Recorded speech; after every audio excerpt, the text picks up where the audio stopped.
नमस्कार दोस्तों, रंगमंच कहानियों में आपका स्वागत है। आइए सुनते हैं मुंशी प्रेमचंद की प्रसिद्ध उपन्यास वरदान पार्ट 7। विरजरानी की विदाई के पश्चात सुवामा का घर ऐसा सूना हो गया मानो पिंजरे से सुआ उड़ गया। वह इस घर का दीपक और शरीर का प्राण थी। घर वही है पर चारों ओर उदासी छाई हुई है। रहने वाले वही है पर सबके मुख मलिन और नेत्र ज्योतिहीन हो रहे हैं। वाटिका वही है पर ऋतु पतझड़ की है। विदाई के 1 मास पश्चात मुंशी संजीवन लाल भी तीर्थ यात्रा करने चले गए। धन संपत्ति सब प्रताप को समर्पित कर दी। अपने संग मृगछाला, भगवत गीता और कुछ पुस्तकों के अतिरिक्त कुछ न ले गए। प्रताप चंद्र की प्रेमाकांक्षा बड़ी प्रबल थी, पर इसके साथ ही उसे दमन की असीम शक्ति भी प्राप्त थी। घर की एक एक वस्तु उसे विरजन का स्मरण कराती रहती थी। यह विचार एक क्षण के लिए भी दूर न होता था।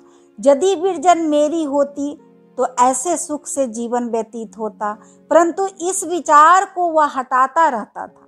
पढ़ने बैठता तो पुस्तक खुली रहती और ध्यान अन्यत्र जा पहुंचता। भोजन करने बैठता तो विरजन का चित्र नेत्रों में फिरने लगता। प्रेमाग्नि को दमन की शक्ति से दबाते दबाते उसकी अवस्था ऐसी हो गई मानो वर्षों का रोगी है। प्रेमियों को अपनी अभिलाषा पूरी होने की आशा हो या न हो, परंतु वे मन ही मन अपनी प्रेमिकाओं से मिलने का आनंद उठाते रहते हैं। वे भाव संसार में अपने प्रेम पात्र से वार्तालाप करते हैं, उसे छेड़ते हैं, उससे रूठते हैं, उसे मनाते हैं।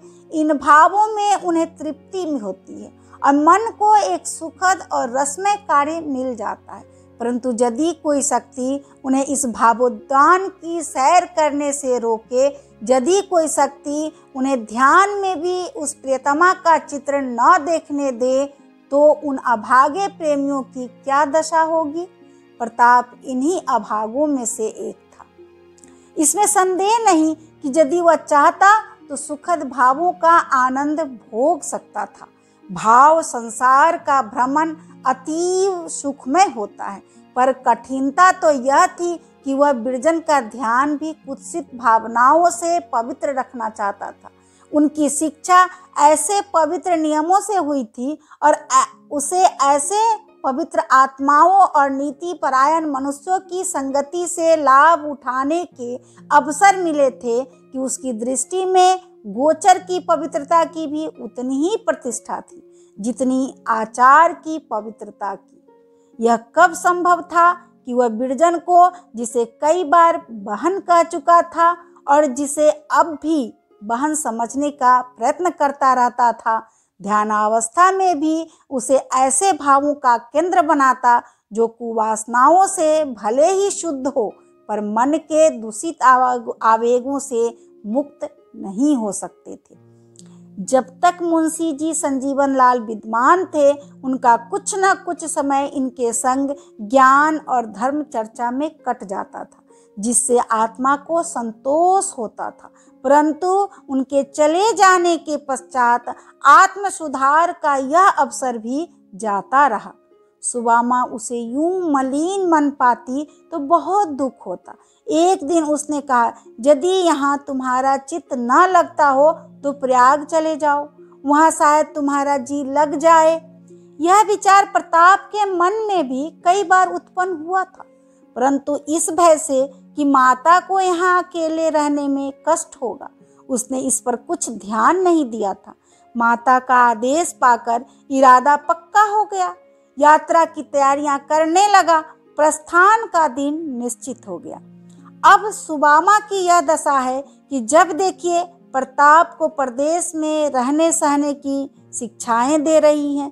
बेटा देखो, किसी से झगड़ा मत मोल लेना। झगड़ने की तुम्हारी वैसे भी आदत नहीं है, परंतु समझा देती हूँ। प्रदेश की बात है, फूंक फूंक कर पग धरना, खाने पीने में असंजम न करना। तुम्हारी यह बुरी आदत है कि जाड़ों में सायंकाल ही सो जाते हो, फिर कोई कितना ही बुलाए पर जागते ही नहीं।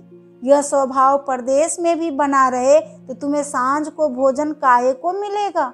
दिन को थोड़ी देर के लिए सो लिया करना, तुम्हारी आंखों में तो दिन को जैसे नींद ही नहीं आती। उसे जब अवकाश मिलता बेटे को ऐसी समायोचित शिक्षाएं दिया करती। निदान प्रस्थान का दिन आ गया। गाड़ी 10 बजे दिन को छूटती थी। प्रताप ने सोचा बिरजन से भेंट कर लूं, परदेश जा रहा हूं, फिर न जाने कब भेंट हो। चित्त को उत्सुक किया, माता से कह बैठा। सुदामा बहुत प्रसन्न हुई।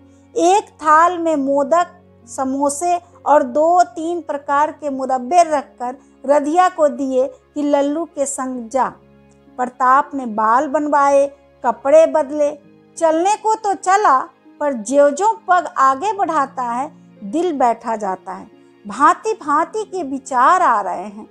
बिरजन न जाने क्या मन में समझे, क्या न समझे। 4 महीने बीत गए, उसने एक चिट्ठी भी तो मुझे अलग से नहीं लिखी। फिर क्यों कर कहूँ कि मेरे मिलने से उसे प्रसन्नता होगी। अजी अब उसे तुम्हारी चिंता ही क्या है। तुम मर भी जाओ तो आंसू न बहाए। यहाँ की बात और थी, वह अवश्य उसकी आंखों में खटकेगा। कहीं यह न समझे कि लाला जी बन ठन कर मुझे रिझाने आए हैं। इसी सोच विचार में बढ़ता चला जाता था, यहाँ तक कि श्यामाचरण का मकान दिखाई देने लगा। कमला मैदान में टहल रहा था। उसे देखते ही प्रताप की वह दशा हो गई कि जो किसी चोर की दशा सिपाही को देखकर होती है। झट एक घर की आड़ में छिप गया और रधिया से बोला, तू जा वस्तुएं दे आ, मैं कुछ काम से बाजार जा रहा हूँ, लौटता हुआ जाऊंगा। यह कहकर बाजार की ओर चला, परंतु केवल 10 ही डग चला होगा कि फिर मेहरी को बुलाया और बोला, मुझे शायद देर हो जाए इसलिए ना आ सकूंगा, कुछ पूछे तो यह चिट्ठी दे देना। कहकर जेब से पेंसिल निकाली और कुछ पंक्तियां लिख कर दे दी, जिससे उसके हृदय की दशा का भली भांति परिचय मिलता है। मैं आज प्रयाग जा रहा हूँ, अब वहीं पढ़ूंगा। जल्दी के कारण तुमसे नहीं मिल सका, जीवित रहूंगा तो फिर आऊंगा। कभी कभी अपने कुशल क्षेम की सूचना देती रहना। तुम्हारा प्रताप। प्रताप तो यह पत्र देखकर चलता हुआ रधिया धीरे धीरे बिरजन के घर पहुंची। वह इसे देखते ही दौड़ी और कुशल क्षेम पूछने लगी। लाला की कोई चिट्ठी आई थी? रधिया जब से गए चिट्ठी पत्री कुछ भी नहीं आई। बिरजन, चाची तो सुख से है। रधिया, लल्लू बाबू प्रयाग जात हैं और तनिक उदास रहत हैं। बिरजन चौंक कर, लल्लू प्रयाग जा रहे हैं? रधिया, हाँ, हम सब बहुत समझाया कि परदेश माँ का जय हो, मुदा कोई की सुनत है। बिरजन, कब जाएंगे? रधिया, आज 10 बजे की ट्रेन से जवैया है। तुमसे भेंट करन आवत रहन तौन दुआरी पर आई के लौट गए। बिरजन, यहाँ तक आकर लौट गए? द्वार पर कोई था कि नहीं? रधिया, द्वार पर कहाँ आए ना, सड़क पर से लौट गए ना। बिरजन, कुछ कहा नहीं, क्यों लौट जाता हूँ? रधिया, कुछ कहा नहीं, इतने बोले न कि हमारा ट्रेन छूट ही जाए तौन हम जाइत है। ब्रिजरानी ने घड़ी पर दृष्टि डाली। 8 बजने वाले थे। प्रेमवती के पास जाकर बोली, माता, लल्लू आज प्रयाग जा रहे हैं, यदि आप कहें तो उनसे मिलती आऊं। फिर न जाने कब मिलना हो कब ना हो। मेहरी कहती है कि बस मुझसे मिलने आते थे, पर सड़क के उसी पार से लौट गए। प्रेमवती, अभी न बाल गुंदवाए, न मांग भरवाई, न कपड़े बदले, बस जाने को तैयार हो गई। बिरजन, मेरी अम्मा, आज जाने दीजिए।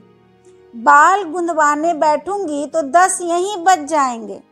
प्रेमवती, अच्छा तो जाओ, पर संध्या तक लौट आना। गाड़ी तैयार करवा लो, मेरी ओर से सुदामा को पालागन कह देना। बिरजन ने कपड़े बदले, माधवी को बाहर दौड़ाया कि गाड़ी तैयार करने के लिए कहो, और तब तक कुछ ध्यान में आया। रधिया से पूछा, कुछ चिट्ठी पत्री नहीं दी? रधिया ने पत्र निकाल कर दे दिया। बिरजन ने उसे हर्ष से लिया, परंतु उसे पढ़ते ही उसका मुंह कुम्हला गया। सोचने लगी कि वह द्वार तक आकर क्यों लौट गए, और पत्र भी लिखा तो उखड़ा और अस्पष्ट। ऐसी कौन जल्दी थी? क्या गाड़ी के नौकर थे? दिन भर में अधिक नहीं तो 5-6 गाड़ियां जाती होंगी। क्या मुझसे मिलने के लिए उन्हें 2 घंटे का विलंब भी आसन्न हो गया? अवश्य इसमें कुछ न कुछ भेद है। मुझसे क्या अपराध हुआ? अचानक उसे उस समय का ध्यान आया जब वह अति व्याकुल हो प्रताप के पास गई थी और उसके मुख से निकला था, लल्लू, मुझसे कैसे सहा जाएगा। बिरजन को अब से पहले कई बार ध्यान आ चुका कि मेरी उस समय उस दशा में जाना बहुत अनुचित था, परंतु विश्वास हो गया कि मैं अवश्य लल्लू की दृष्टि से गिर गई। मेरा प्रेम और मन अब उसके चित्त में नहीं है।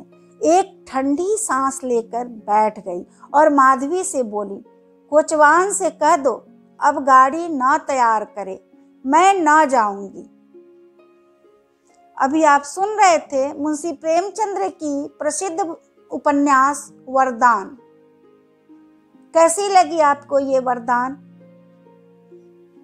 अपने विचार मेरे कमेंट बॉक्स में लिखें और मेरे इस चैनल को लाइक करें, सब्सक्राइब करें तथा साहित्य प्रेमी दोस्तों के साथ शेयर करें। धन्यवाद।